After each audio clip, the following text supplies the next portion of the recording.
The promise worth $2,750,000. By the time the attorney said the number $2,750,000, the chapel had become quieter than it had been during either funeral. People always imagine silence feels peaceful. It doesn't. Sometimes it feels heavier than grief. I sat beside my three sisters, my hands folded neatly in my lap, while polished oak walls reflected the late afternoon light.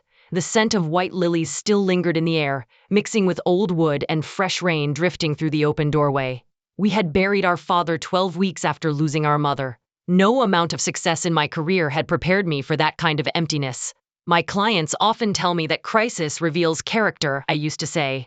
Now I finally understood what those words truly meant. My name is Harold Benson, the attorney began. Your parents established the Carter Family Trust 15 years ago. As of this morning, its total value is $2,750,000. Someone behind us inhaled sharply. Across the room, distant relatives exchanged quick glances. I noticed every single one. People rarely realize how loudly greed announces itself. My oldest sister, Vanessa, lowered her eyes and quietly wiped away tears. She had always carried everyone else's burdens before her own. Denise reached for her hand without saying a word. Our youngest sister, Alicia, looked overwhelmed, almost frightened by the responsibility those numbers represented. I stayed still. Calm had become my safest language years ago. Most people mistook my silence for weakness. That misunderstanding had followed me since childhood. I was the darkest-skinned daughter in our family. Some relatives never bothered hiding their opinions. Naomi would be prettier if she were lighter. She looks so serious all the time. She's too intimidating. Those comments were usually whispered just softly enough for adults to pretend they hadn't heard them. But children always hear everything. So do daughters. My mother heard them too. She never allowed anyone to say those things twice inside our home. After every family gathering, she would sit beside me on the porch with a cup of hot chocolate. She always looked me directly in the eyes. Your skin carries generations of strength, she would whisper. Never spend your life asking people to appreciate what God already perfected. I believed her. Eventually. The attorney opened another folder. Before discussing distribution, your mother requested that I remind all 4 daughters of something. My sisters exchanged confused looks. I already knew exactly what he was referring to. The memory arrived before his words. It had been nearly 5 years earlier. Rain hammered against our parents' kitchen windows while dinner cooled on the stove. Mom looked healthier than she actually was, although none of us understood how sick she had already become. She placed 4 small candles on the table, one in front of each daughter. Promise me something, she said quietly. No one joked. No one interrupted. When your father and I are gone. She paused. Don't let money convince you that love has a price. She looked at each of us individually. I don't care who earns more. I don't care who inherits what. I don't care who becomes successful. But promise me this family will never become strangers because of money. One by one, we gave our word. I remember placing my hand over hers. I promise, I said. She smiled through tears. That smile stayed with me long after she was gone. The attorney cleared his throat, pulling me back into the present. Mrs. Carter wrote one final instruction. He unfolded a handwritten page. My daughters, if you're hearing this, then your promise matters more today than it did when you first spoke it. Wealth can build a family or quietly destroy one. Choose each other first. No one moved. Even the people hoping to hear about percentages seemed uncomfortable. Outside, thunder rolled across the gray afternoon sky. Inside, something else had already begun shifting. After the meeting ended, relatives approached us with carefully rehearsed sympathy. Some hugged us. Others immediately asked practical questions. So, have you girls decided what you'll do with everything? That's an incredible amount of money. You'll all be set for life. I smiled politely. People always reveal themselves when they think opportunity has arrived. They had absolutely no idea what they were looking at. As a crisis management consultant, I spent my career studying pressure, deception, and hidden motives. Fortune 500 executives hired me to anticipate disasters before they became headlines. Yet not one person in that room seemed curious why our parents had structured their affairs so carefully. Not one. They saw dollars. I noticed preparation. My father had taught me something long before I earned my first executive title. If someone spends years building locks, he once told me while repairing our front gate, don't assume they're protecting money. What are they protecting? I had asked. He smiled. The answer. At the cemetery, the wind carried the smell of damp earth across rows of polished headstones. 4 sisters stood shoulder to shoulder beside 2 fresh graves. Vanessa slipped her hand into mine. "We'll keep our promise," she whispered. "We always will." "I know," I answered, and I meant every word. Because unlike everyone surrounding us, I understood something they didn't. My parents had never been afraid of leaving us money. They had been preparing us for the people who would come looking for it. As the final guests drove away, I looked back one last time before getting into my car. I smiled. Not because I was happy, because I finally understood the first move in a game nobody else realized had already begun. They thought the inheritance was the prize. They had no idea it was only the bait. Chapter 2.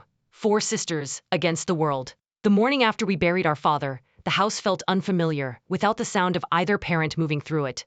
Every room carried traces of them. My mother's lavender candles still rested on the living room shelf. My father's reading glasses remained beside his favorite chair, exactly where he had left them. The silence wasn't empty anymore. It had become permanent. For the first time in our lives, the 4 of us realized there was no one standing behind us. There was only us.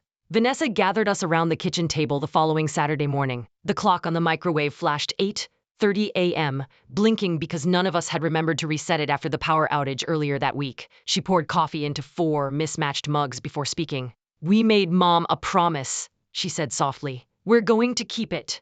Denise nodded first. Alicia looked down at the table. I quietly answered, "We don't have another choice." Vanessa smiled through tired eyes. "No," she replied.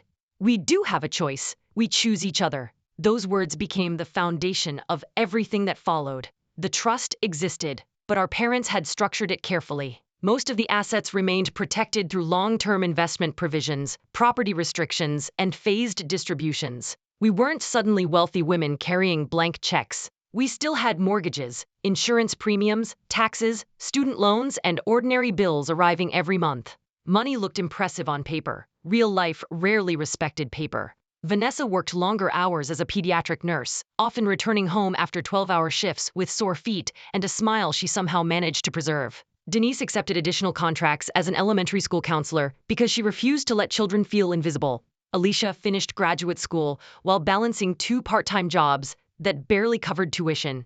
I continued building my crisis management consulting practice. None of us complained, not to each other. Extended family, however, always seemed ready with opinions. At nearly every holiday gathering, someone eventually found a way to compare the 4 Carter sisters. Vanessa was praised for being graceful. Denise was called approachable. Alicia was described as naturally charming. Then the conversation reached me.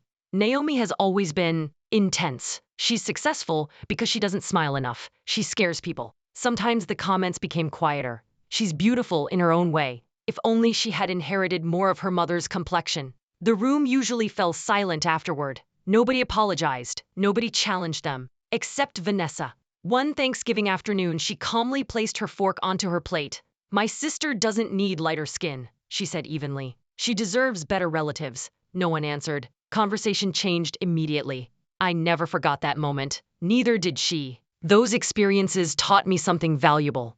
Bias rarely announces itself loudly. It survives through comfortable silence. Perhaps that was why I became exceptionally good at reading people.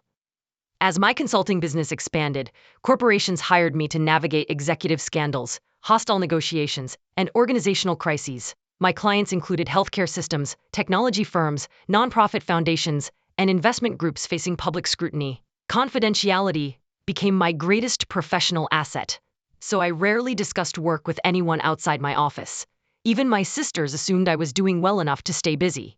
They had absolutely no idea how successful the firm had quietly become. By my 31st birthday, annual revenues exceeded $3,800,000. I never mentioned the number. Success doesn't always become safer after people know it. Sometimes it becomes a target. Instead, I drove the same sedan my father once repaired himself. I still lived in the same neighborhood. I still wore simple clothes outside client meetings. Appearances often protected me better than security systems. One Friday evening, Alicia invited us to dinner. "I want you to meet someone," she said, trying unsuccessfully to hide her excitement. We arrived at a downtown restaurant overlooking the river just before 7:00 p.m. The lights reflected beautifully across the water. Soft jazz drifted through the dining room. Then he stood, tall, perfectly tailored navy suit, confident smile, expensive watch that caught the candlelight. "Everyone," Alicia said, "this is Ethan Caldwell." He extended his hand toward me first. "I've heard wonderful things about you, Naomi. His handshake was practiced, firm without feeling aggressive, measured. I hope only the true ones, I answered. He laughed easily. I own a private investment company, he explained during dinner, mostly commercial redevelopment and strategic acquisitions. The conversation flowed naturally. He complimented Vanessa's compassion, praised Denise's commitment to education, encouraged Alicia's ambitions. He knew exactly what each sister wanted to hear. Then he looked at me. "And what about you?" he asked. "I solve complicated problems." He smiled politely. "So, corporate cleanup, in a manner of speaking. That sounds stressful. It can be. I prefer building businesses instead of fixing broken ones." His tone remained friendly. His eyes didn't. Something behind them calculated constantly. Most people never notice when someone studies a room instead of enjoying it. I notice. Occupational habit. Throughout dinner, he casually asked about our parents, the trust, family property, future plans. Nothing inappropriate, nothing obvious, just enough. Everyone else saw curiosity. I recognized information gathering. When we walked outside afterward, Alicia slipped her arm through his. "I really think he's different," she whispered to me. I smiled gently. "I hope you're right." And I truly meant it, because I wanted my youngest sister to be happy. What I didn't tell her was that every instinct I had spent years developing inside boardrooms and legal negotiations had quietly awakened during dinner. Something about Ethan Caldwell didn't fit the story he wanted everyone to believe. The man everyone admired was already studying our family like a business opportunity. Chapter 3. The perfect son-in-law, Ethan Caldwell, never tried to become part of our family overnight. He was far too intelligent for that. Instead, he mastered something far more effective: patience. Over the next 8 months, he appeared only when the timing made him look thoughtful rather than intentional. He sent flowers on birthdays without exaggeration. He remembered small details from conversations. He donated to local charities my parents had supported for years. Every gesture seemed natural enough that questioning it made the observer appear cynical. Most people admire consistency. I admire motives. There is a difference. By early spring, Ethan had become a familiar face at nearly every family dinner. Vanessa appreciated how respectfully he treated restaurant servers. Denise admired his interest in community development. Alicia glowed every time he entered a room, believing she had found someone who understood both her dreams and her fears. I wanted to believe it too, but belief has never been my profession. Observation is. Our parents had built meaningful relationships throughout Atlanta's Black business community. Even after they were gone, many of those friendships remained. Retired judges, nonprofit directors, pastors, physicians, and business owners still looked after us because they had loved my parents. Ethan knew exactly how valuable those relationships could become. He attended fundraising dinners, community breakfasts, economic development panels, scholarship banquets. Everywhere he went, he carried the same polished confidence. "My company focuses on revitalizing underserved neighborhoods," he would explain. "Investment should create opportunity, not displacement." People applauded. Some even quoted him afterward. He understood something many outsiders never learn. If you speak the language of service well enough, people stop asking about profit. One evening, we attended a charity gala honoring minority-owned businesses. Crystal chandeliers reflected warm light across the ballroom, while a jazz quartet played softly near the stage. Men wore tailored tuxedos. Women moved gracefully through conversations that blended philanthropy with networking. Ethan looked perfectly comfortable, almost practiced. Councilman Brooks approached our table carrying 2 glasses of sparkling water. "Naomi," he said warmly, "your parents would be proud of all 4 daughters." "Thank you," I answered sincerely. He turned toward Ethan. "And you must be the young entrepreneur everyone's talking about." Ethan smiled modestly. "I'm simply fortunate enough to work with talented people." The compliment sounded humble. The delivery felt rehearsed. As the evening continued, Ethan introduced Alicia to investors, developers, and banking executives. Every conversation seemed effortless. Watching him reminded me of observing an experienced trial attorney. He never asked a direct question if a casual remark could reveal the same information. Later that evening, we gathered around a small table overlooking the ballroom. Ethan leaned back comfortably. "So, Naomi," he said with an easy smile, "Alicia tells me you're still consulting."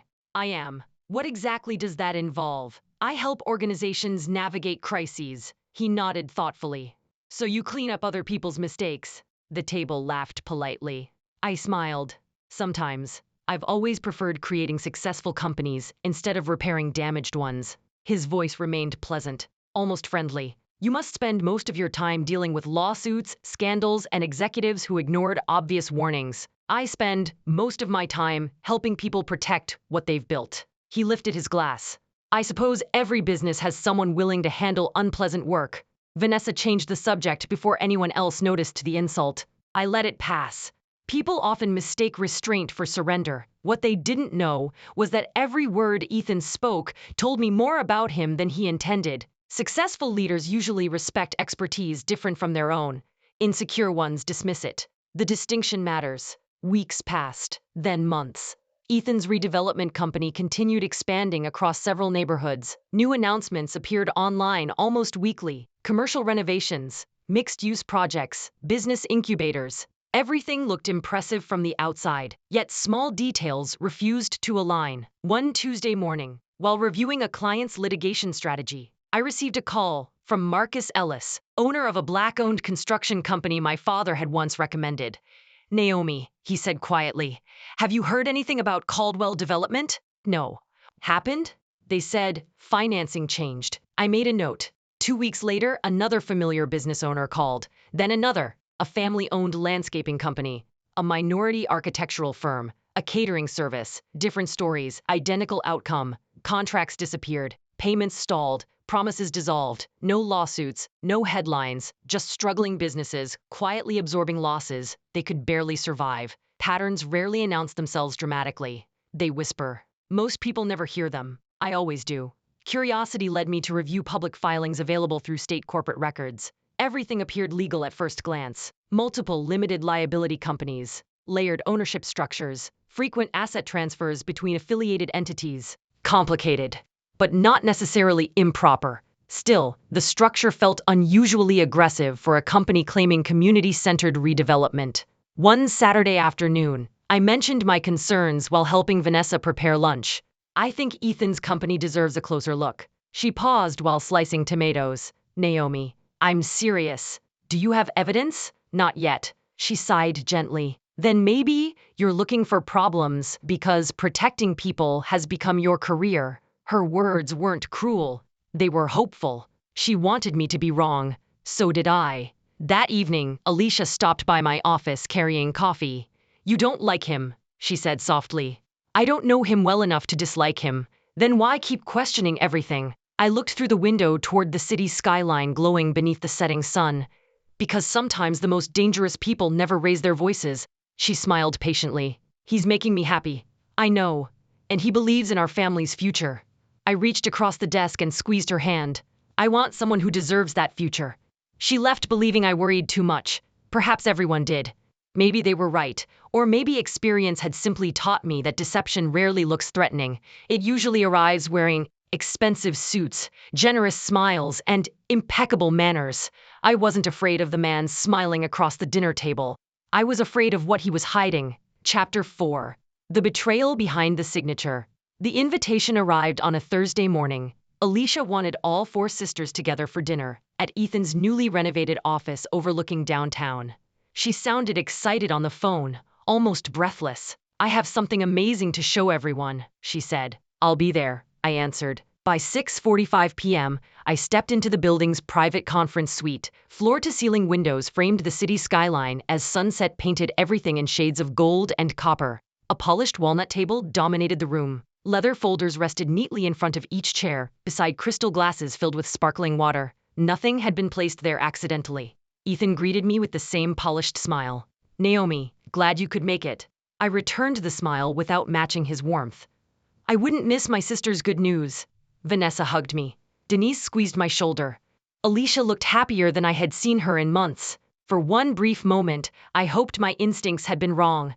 Then Ethan opened the folders. "I've spent months thinking about your family's future," he began confidently. "Your parents worked incredibly hard to build a lasting legacy." He paused long enough for everyone to focus completely. "I believe we can make that legacy even stronger." He projected architectural renderings onto a large screen. Affordable housing, retail developments, community centers, scholarship programs. Everything looked inspiring.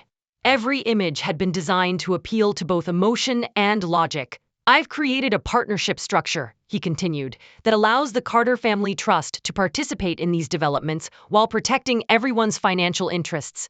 Vanessa leaned forward. What exactly does that mean? It means your inherited properties become equity contributions into a limited partnership managed by my investment company.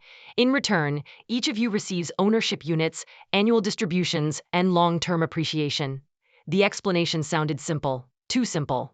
I quietly reached for the agreement. The document exceeded 100 pages. My eyes moved automatically toward the sections most people never read. Management authority, asset control, voting rights, transfer provisions, dissolution clauses. Buried beneath polished language sat the real transaction. The Carter sisters would contribute significant inherited assets. Ethan's company would retain exclusive operational control. Control, that single word, mattered more than every projected profit. I looked up calmly. Ethan. Yes? Who drafted this agreement? My legal team. Did they represent both parties? They represent the partnership.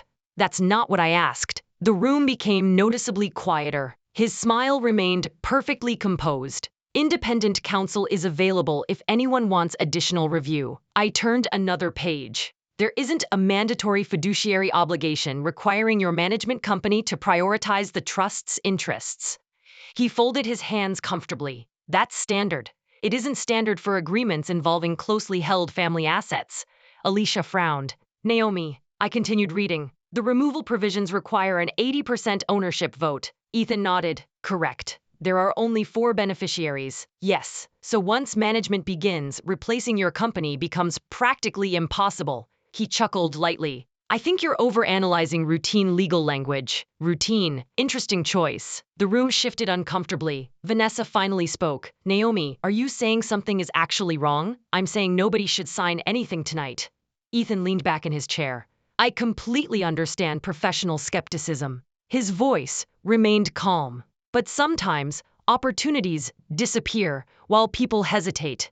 That sentence wasn't directed at me. It was aimed directly at my sisters. Fear of missing out often accomplishes what pressure cannot. Denise looked between us. Could we simply have another attorney review everything? Ethan smiled again. Of course. Then he added quietly, although delaying could affect financing commitments already scheduled. There it was. Artificial urgency, one of the oldest negotiation tactics in business. I recognized it immediately. Apparently, no one else did. Dinner ended politely. No signatures. Not yet. I believed we still had time. I was wrong. 3 days later, Vanessa called me. Her voice sounded uncertain.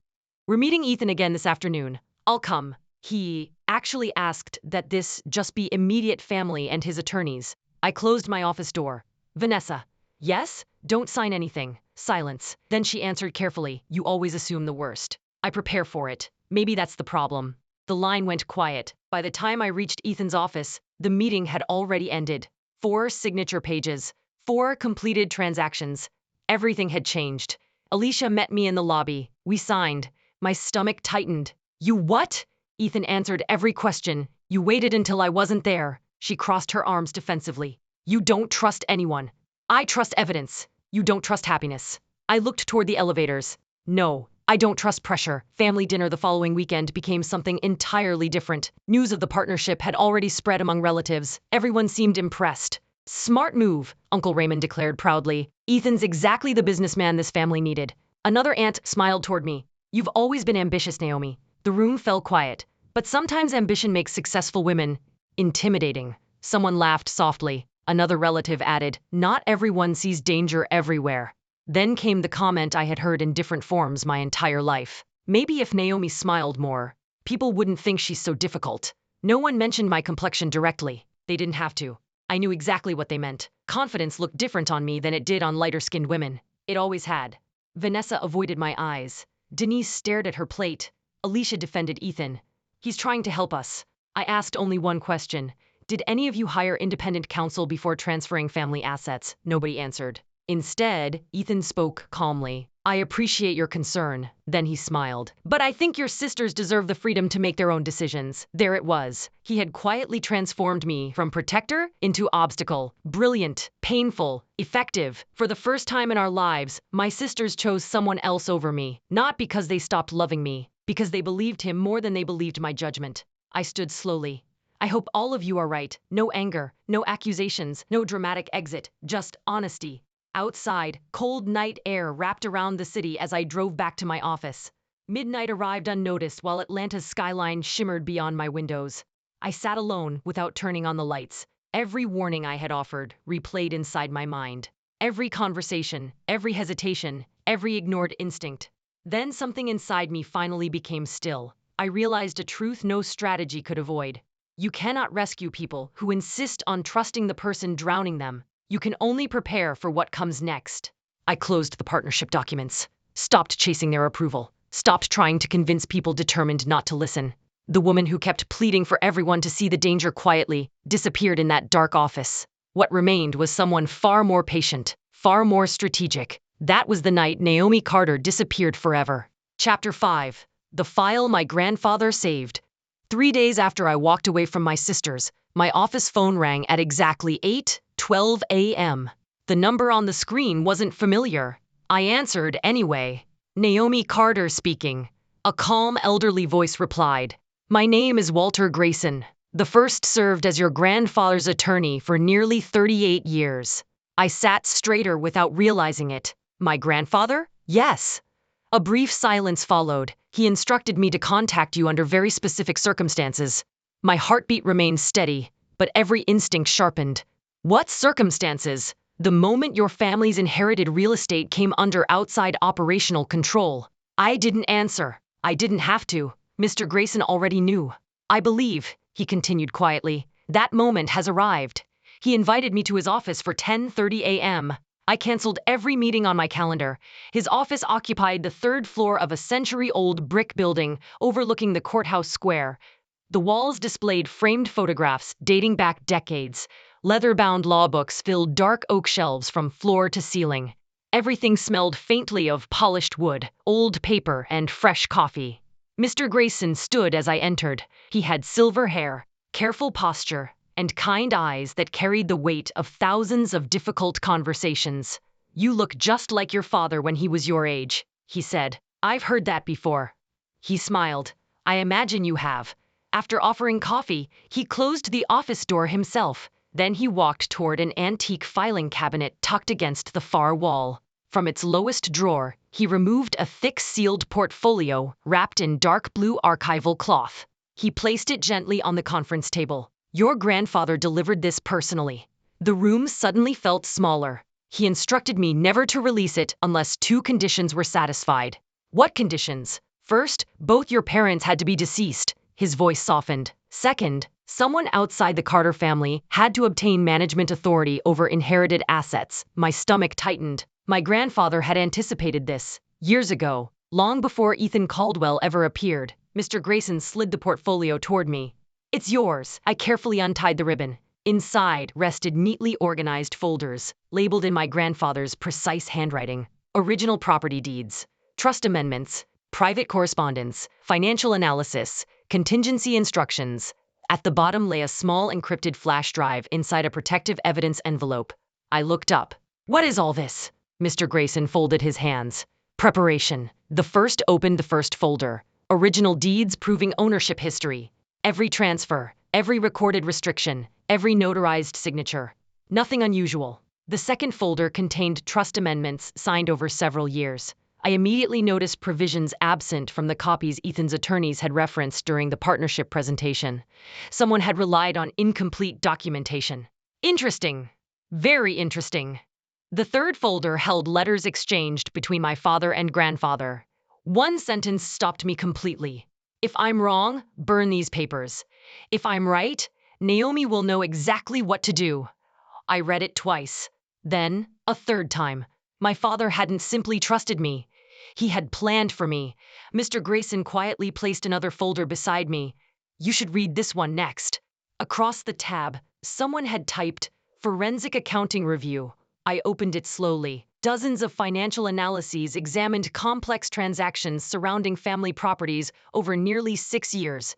Intercompany transfers, shell entities, artificial valuation adjustments, consulting fees lacking supporting documentation. None of the reports accused anyone directly. Instead, they identified vulnerabilities, weak points, places where dishonest people would naturally attempt manipulation. My father had commissioned independent forensic accountants before his death, not because fraud had already occurred, because he believed someone would eventually try. I leaned back quietly.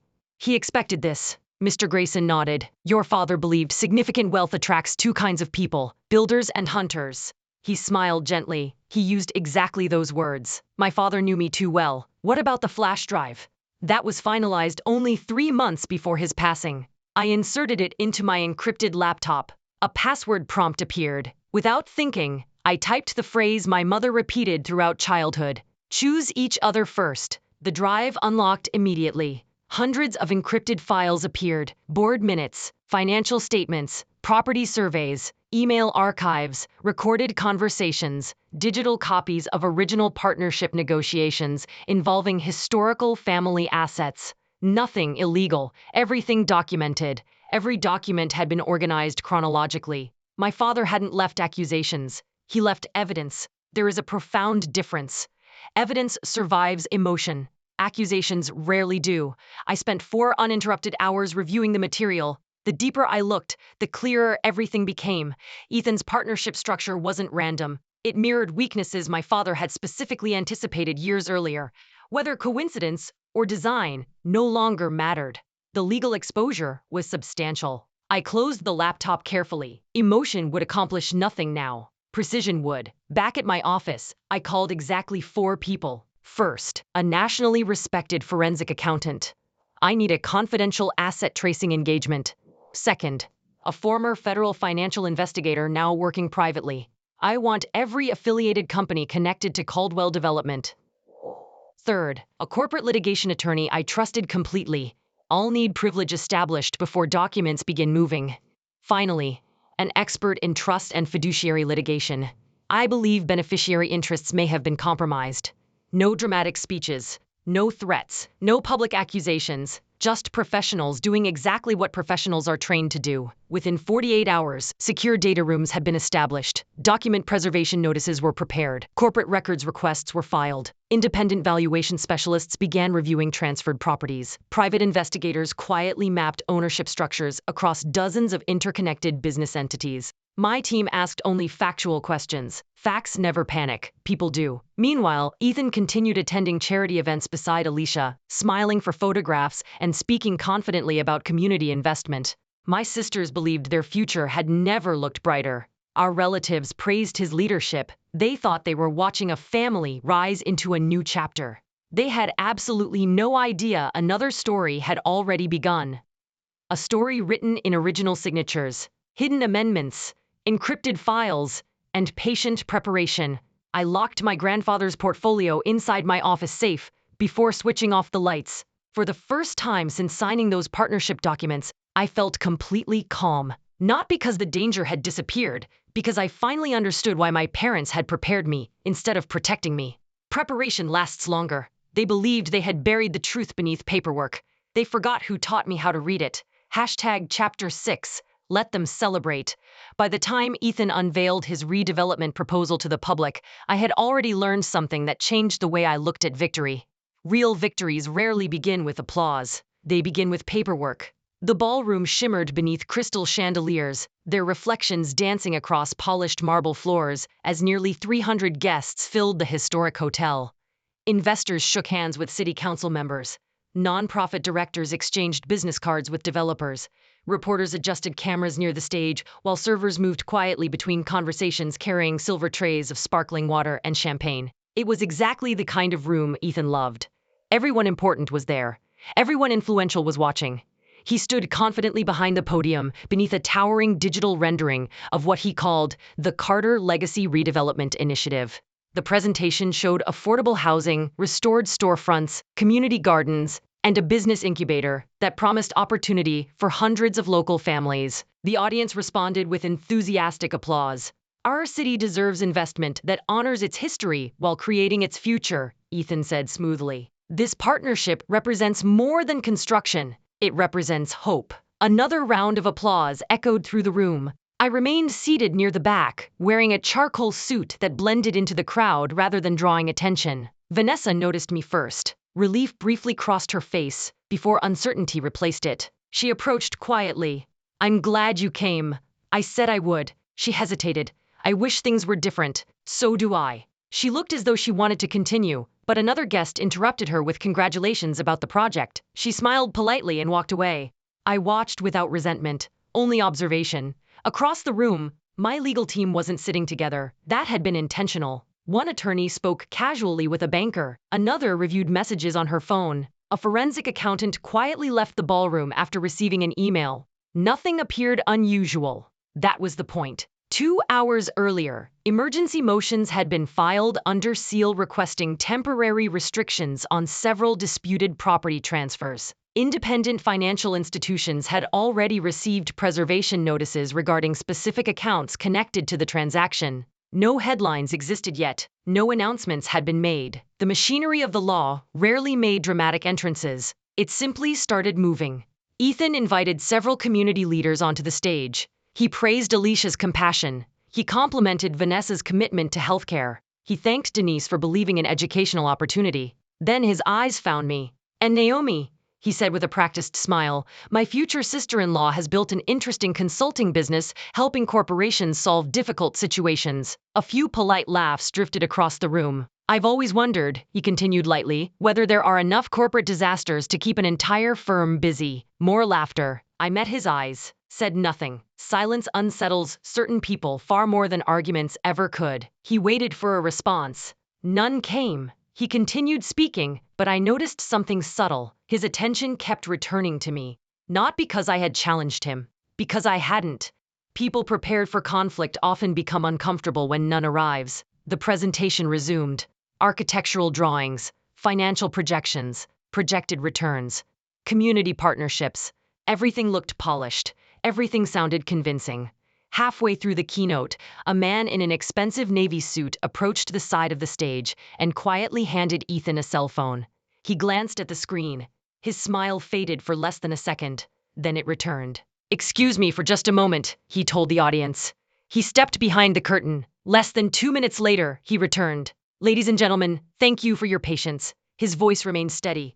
Almost. He resumed speaking, but the rhythm had changed. Small pauses appeared where none had existed before. 5 minutes later, another phone vibrated. This time he silenced it without answering. Then another, then another. No one else seemed to notice. I did. Experienced crisis managers recognize the earliest signs of pressure, long before panic becomes visible. A tightening jaw, a shortened breath, eyes reading messages faster than usual, confidence beginning to compete with uncertainty. Alicia walked toward the stage during a break. She whispered something to him. He answered quickly, forcing another reassuring smile. She nodded. But even from across the ballroom, I could see concern beginning to replace excitement. An investor approached Ethan with an uneasy expression. Their conversation lasted only seconds. The investor walked away, looking thoughtful instead of celebratory. A senior banker checked his phone twice before quietly leaving the event altogether. Still, no announcements interrupted the evening. No accusations echoed through the ballroom. No dramatic confrontations unfolded. Only invisible pressure, the kind that builds quietly beneath polished speeches and expensive suits. I remained exactly where I was, hands folded, expression calm, watching, because there was nothing left to prove with words. Facts were already traveling farther than my voice ever could. By the time dessert was served, Ethan glanced toward the entrance each time the ballroom doors opened. Not once. Repeatedly. He was waiting for something, or someone. He didn't know precisely what had begun.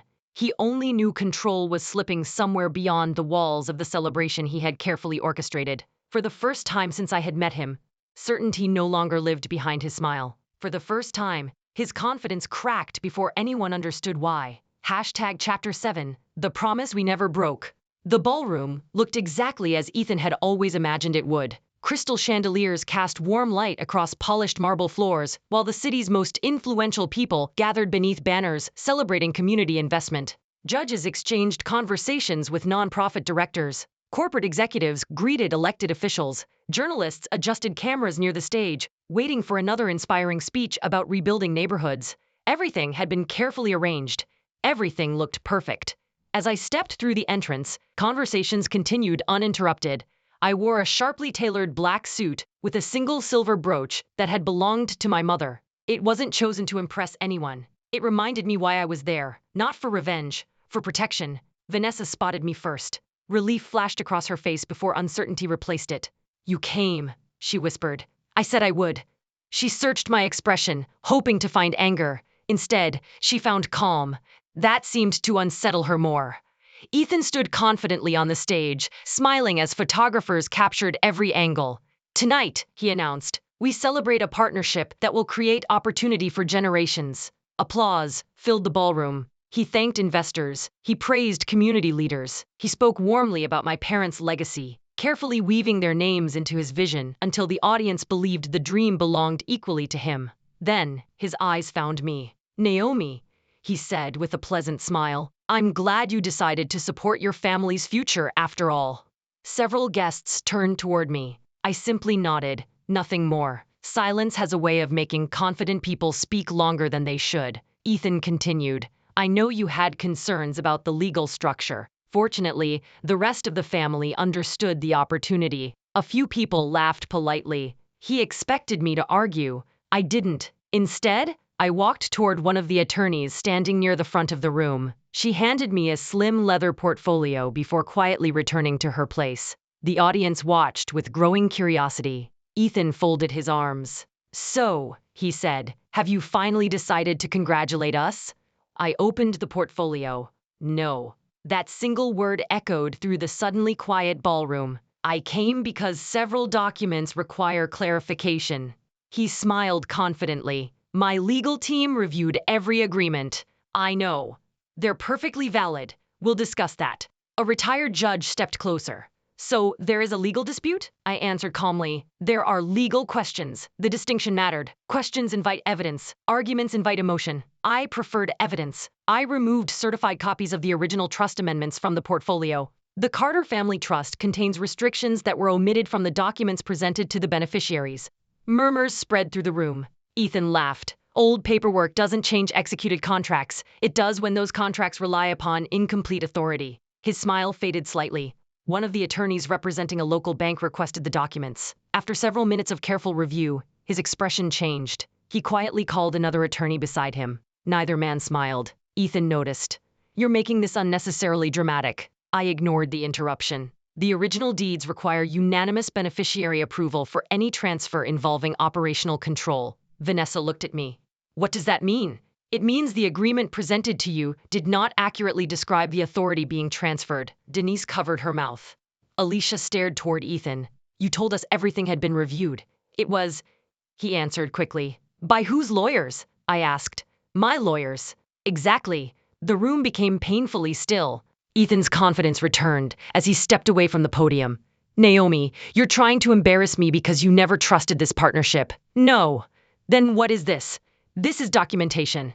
He laughed again. "You've built an entire career cleaning up other people's mistakes. I have. But you're creating one tonight." For the first time, I looked directly into his eyes. "No, you are."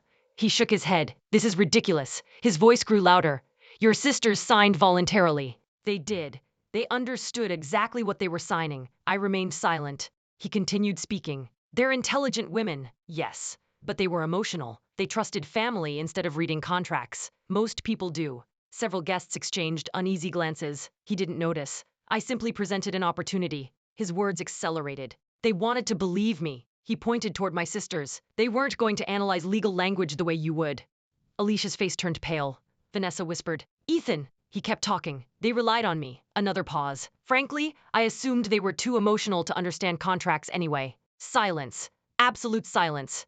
Nobody interrupted him. Nobody needed to. He had said everything himself. The microphone suspended above the stage had carried every word across the ballroom. One journalist slowly lowered his notebook. Another immediately began typing. The retired judge removed his glasses. No one applauded. No one defended Ethan. He finally realized what he had admitted. His eyes searched the room. No friendly faces remained. Only witnesses. One of the banking attorneys stepped forward. Mr. Caldwell, we've just received instructions regarding several accounts connected to today's announcement. Ethan frowned. What instructions? They've been temporarily restricted pending further legal review. His expression changed. That isn't possible. It has already happened. A second attorney approached carrying a tablet. I've also received notice that emergency filings were entered this afternoon. Ethan grabbed the tablet. His confidence disappeared line by line. What is this? A temporary injunction request. He looked toward me. You planned this. I prepared for it. This will cost you millions. It may. I'll sue every person involved. You're free to pursue any lawful remedy. His breathing became uneven. What have you done? Nothing. I closed the portfolio. The documents did. At that moment, two federal investigators entered quietly through the ballroom doors, accompanied by local counsel. They weren't dramatic. They weren't aggressive. They simply approached Ethan and requested a private conversation. Every camera in the room turned. Nobody moved. Nobody spoke. Only the faint hum of the air conditioning filled the silence. Vanessa stepped beside me. Tears gathered in her eyes. I'm so sorry. I gently took her hand. This isn't the end. Denise joined us. Then Alicia. She couldn't look at me. I wanted us to have everything Mom and Dad dreamed about. I squeezed her hand. So did I. For the first time since our parents died, all four sisters stood together again. Not because life had become easier, because the truth had finally become impossible to ignore. Looking at my sisters, I realized the promise we made around our mother's kitchen table had survived the one thing most families never overcome: betrayal. I had kept one promise to my parents. I protected my sisters, even from themselves. Chapter 8. The cost of choosing status. Consequences rarely arrive with the drama people expect. They don't begin with slammed doors or shouted arguments. They begin with calendars, court dates, financial records, and quiet decisions made inside conference rooms where emotion carries no legal weight. 3 months after the charity gala, Ethan Caldwell no longer looked like the man who had once captivated every room he entered. The expensive confidence remained in photographs published before the investigation. In person, it had disappeared. The lawsuits moved forward one hearing at a time. Independent forensic accountants completed their reports. Corporate records revealed transactions that should never have survived proper oversight. Several of Ethan's affiliated companies entered receivership, while banks reviewed outstanding obligations connected to disputed developments. Investors withdrew their support. Business partners distanced themselves. The reputation he had spent years constructing unraveled far faster than it had been built. I attended only the hearings where my presence was legally necessary. Nothing more. Victory never required an audience. The greatest relief came when restitution agreements were approved for the businesses harmed by the fraudulent transactions. Marcus Ellis called me one afternoon. We got the payment, he said quietly. I'm glad. My crew can finally go back to work. His voice cracked slightly. You saved 23 jobs. No, I answered. The truth did. One by one, other small business owners received compensation through court-supervised settlements and recovered funds. Caterers reopened kitchens they had nearly closed forever. Contractors rehired workers they had been forced to lay off. A neighborhood architectural firm accepted its first new project in almost a year. Those victories mattered more than anything that happened to Ethan. Justice should restore innocent people whenever possible. Punishment alone is never enough. My sisters carried a different burden: guilt. It settled over them quietly after the excitement disappeared. Vanessa visited my office first. She stood near the window for several moments before speaking. I keep replaying everything. So do I. I should have listened. You trusted someone who earned your confidence. I ignored yours. I looked at my oldest sister, the woman who had carried our family through impossible days after our parents died. You made a mistake. She lowered her eyes. I betrayed you. I walked across the office and embraced her. You hurt me. She nodded. But you are still my sister. She cried silently against my shoulder. Not from shame, from relief. Weeks later, Denise invited me to lunch. I became a counselor because I believed I understood people, she admitted. I still couldn't see him. Manipulative people rarely introduce themselves honestly. She smiled sadly. I suppose that's the point. It is. Alicia came last. Her pain was different. She had loved Ethan, or at least the version of him he had carefully invented. She placed a small framed photograph on my desk. It showed the four of us, as children, standing beside our parents, beneath an old oak tree. I almost traded this family for a fantasy. You were deceived. I still chose him over you. I remained quiet. She deserved honesty. So, she whispered, can things ever be the way they were? I thought about that question for a long time. Finally, I answered, no. Tears filled her eyes, but they can become something healthier. Trust, once broken, cannot simply return because someone apologizes. It returns through consistency, through accountability, through time. She nodded slowly. I'll earn it. I know you will. Our relationship began again that day, not as though nothing had happened, as though we had learned something too valuable to ignore. Even our extended relatives changed. The same people who once described me as intimidating suddenly called to apologize. Some admitted they had judged my confidence unfairly. Others confessed they had mistaken calm for arrogance. One aunt visited my office carrying a handwritten letter. I spent years misunderstanding you, she said. I judged you before I knew your heart. I accepted her apology. Forgiveness costs far less than resentment. That didn't mean I invited every relative back into my private life. Boundaries became part of my healing. Love without boundaries becomes permission. I would never make that mistake again. As months passed, I finally understood something my parents had tried to teach me without ever saying it directly. They had never praised me for being the strongest. They had quietly prepared me to become responsible. Strength attracts attention. Responsibility protects people. There is a difference. Standing alone in my office one evening, I looked at the family photograph Alicia had left behind. For the first time since losing my parents, I smiled without carrying grief beside it. The inheritance had survived. My sisters had survived. Our family had survived. Barely. Love without wisdom nearly destroyed us. Chapter 9. What four sisters built together. 5 years passed more quickly than I ever imagined they would. Time has a quiet way of proving whether pain will become a prison or a teacher. For us, it became a teacher. The court cases eventually ended. Every disputed asset was accounted for. The properties that had nearly been lost were restored to the Carter family trust, and the financial recovery exceeded what any of us expected. Careful investments, responsible stewardship, and patient planning transformed what had once been a painful inheritance into an opportunity our parents would have recognized with pride.